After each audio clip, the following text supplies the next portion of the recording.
Disparado. Muito bem, são 8 horas e 39 minutos, esta é a Play Total FM. E como todo mundo já sabe, né, a gente começa a nossa semana sempre falando sobre saúde. E mais uma vez, a presença do Dr. Igor Pressinotti. Bom dia, doutor! Vamos começar essa semana trazendo mais informações aqui pro pessoal. Bom dia, Serginho, bom dia, ouvintes e o pessoal que está assistindo também no YouTube. Um abraço a todos.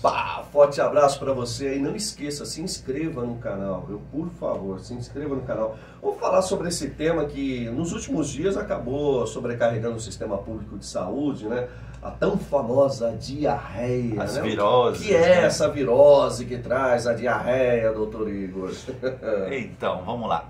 A diarreia é uma condição, né, que faz com que o nosso trânsito intestinal ele comece a trabalhar de maneira exagerada, né? Então, ou seja, você começa a ter várias evacuações por dia e essas evacuações, por estar muito rápido, o intestino não consegue absorver os líquidos e aí você evacua uma água, né? Então, fezes aquosas, fezes líquidas e várias vezes ao dia é o que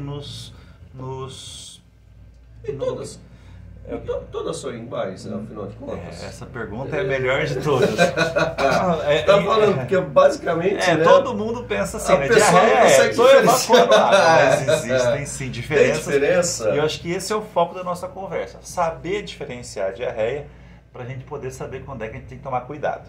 Então, ou seja, existem várias classificações para a diarreia. A primeira delas é se ela é aguda ou crônica. O que significa isso?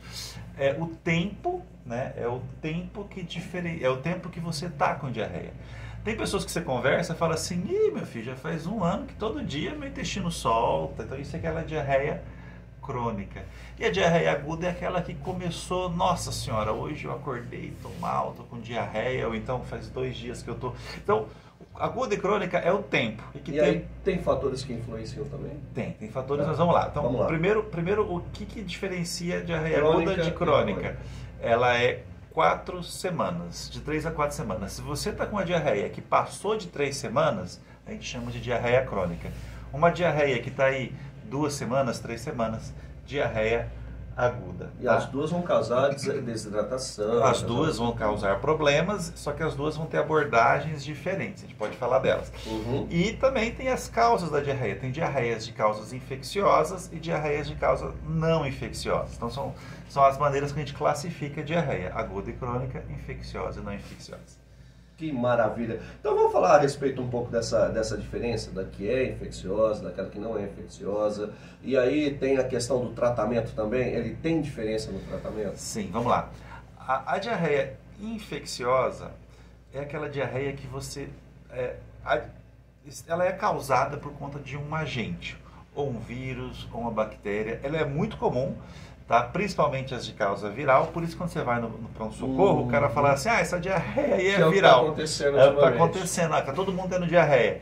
Essa diarreia viral, ela é adquirida quando você consome alimentos contaminados ou você consome alimentos com a mão contaminada. Você cumprimentou alguém que foi no banheiro e não lavou a mão, sua mão ficou contaminada e você não lavou a mão antes de comer. Então, aquele vírus que ele pegou no banheiro, não lavou a mão quando saiu, cumprimentou você, passou para sua mão e aí você pegou na sua comida.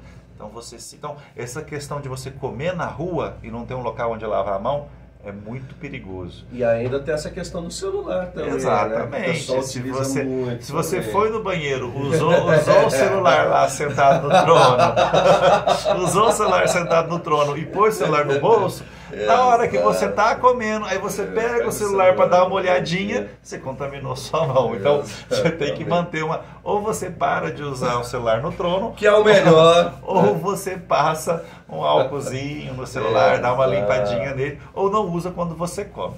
E aí, então essa é a diarreia infecciosa. E a diarreia não infecciosa é aquela diarreia que não é causada por micro-organismos. Ela pode ser causada por um alimento que tem toxinas, um alimento que está estragado, que tem liberação de toxinas de algum fungo, de alguma coisa. Não tem o bicho especificamente, mas tem ou então ele pode ser causado por outras doenças, né? como, por exemplo, síndrome do colo irritável, síndrome de Crohn, só que daí essas doenças elas já estão na fase crônica, que depois a gente pode falar a diferença entre aguda e crônica.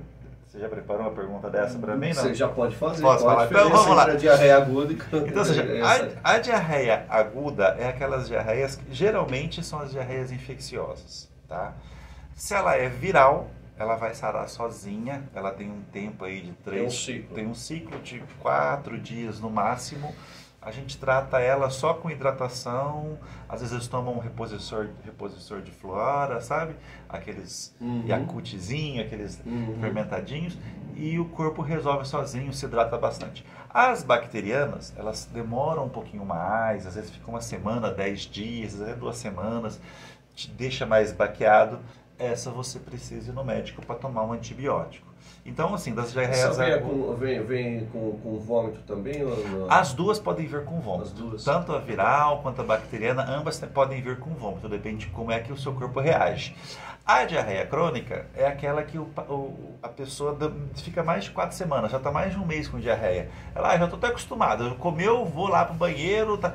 Essa diarreia, habitualmente, ela está relacionada ou com intolerâncias alimentares, ou com doenças orgânicas mesmo, como síndrome do colo irritável, Crohn.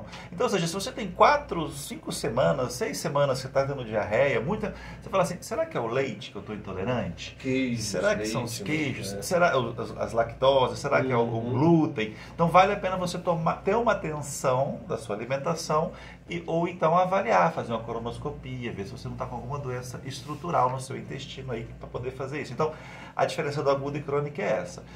Uma está mais relacionada a processos infecciosos, processos agudos, intoxicações, e o outro são com relações a intolerâncias alimentares, doenças inflamatórias e tal. Às vezes a gente vê um grupo assim de crianças, né, tendo um problema, né, dessas infecções que aparecem. Às vezes isso atinge mais um grupo de idoso. Tem um grupo específico que a gente pode falar, esse daqui é mais vulnerável? Olha, os mais vulneráveis, sem sombra de dúvidas, são os idosos. Porque eu não sei porquê, eu acho que o idoso acha que toma água enferruja, porque o idoso não gosta de tomar água. Então, o idoso já não toma água.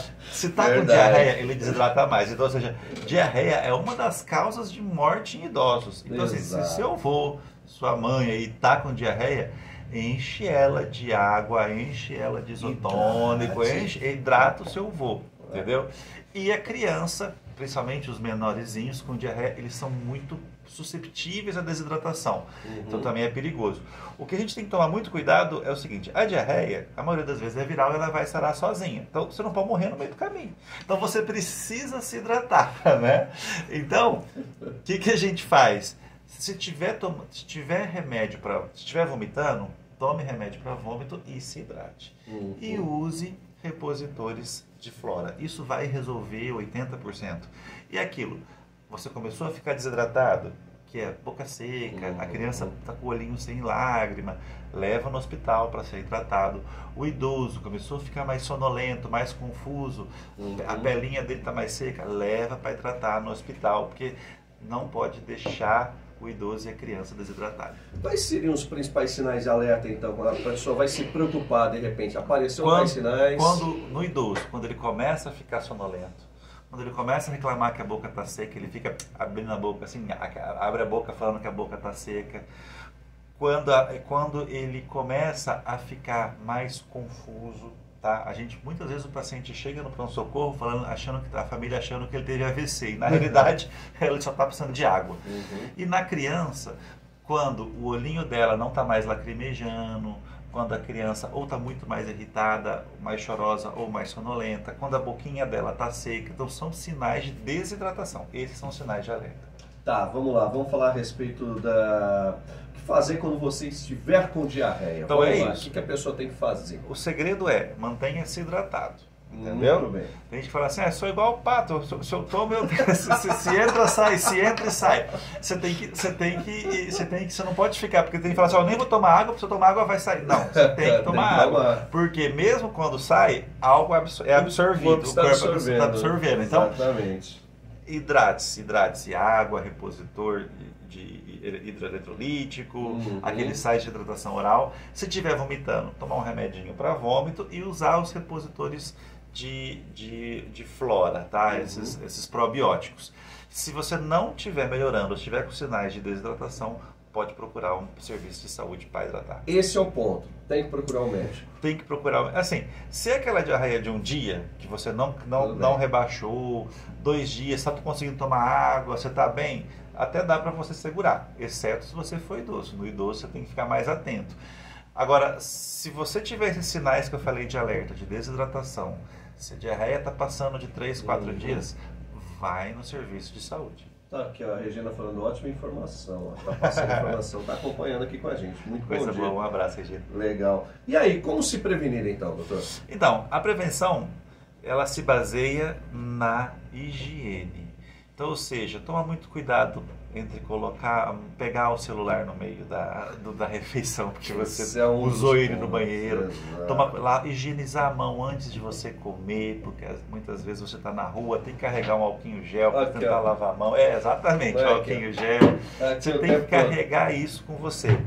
E também tomar cuidado com os alimentos. Porque não basta você higienizar a mão. A pessoa que está fazendo o seu alimento também tem que estar com a mão limpa. Não adianta o cozinheiro sair do banheiro e não lavar a mão, ou o cozinheiro está lá mexendo no celular, mexendo na comida. Então, ou seja, o segredo está na higiene, tanto na higiene pessoal como na higiene daquele que está preparando os alimentos. Muito bem. Por favor, se você não teve a oportunidade de acompanhar aqui, né, a matéria como um todo, né, a entrevista como um todo, está disponível no YouTube, fique à vontade. Não é isso, doutor? Passe o endereço. Exatamente, vamos lá. Dr. Igor Precinotti, estamos no YouTube, estamos no Instagram, estamos no Facebook. Então, cliquem, deem um like, compartilhem. Ative a notificação. Se inscrevam para a gente continuar fazendo esse trabalho aí, para incentivar a gente a continuar. E eu queria deixar um abraço aqui ao Alex, meu querido irmão e ouvinte. O Alex está aqui com a gente. Eu sei, o Alex está aí, o Alex não perde um grande abraço a todos, uma excelente semana, que Deus abençoe a todos. Passei por ele sábado na missa lá. Jesus, falei, boa noite. Ele não reconheceu. Próxima vez você não fala, sou eu. Que bom. Um abraço mais uma vez, obrigado pela sua participação, doutor. Um abraço.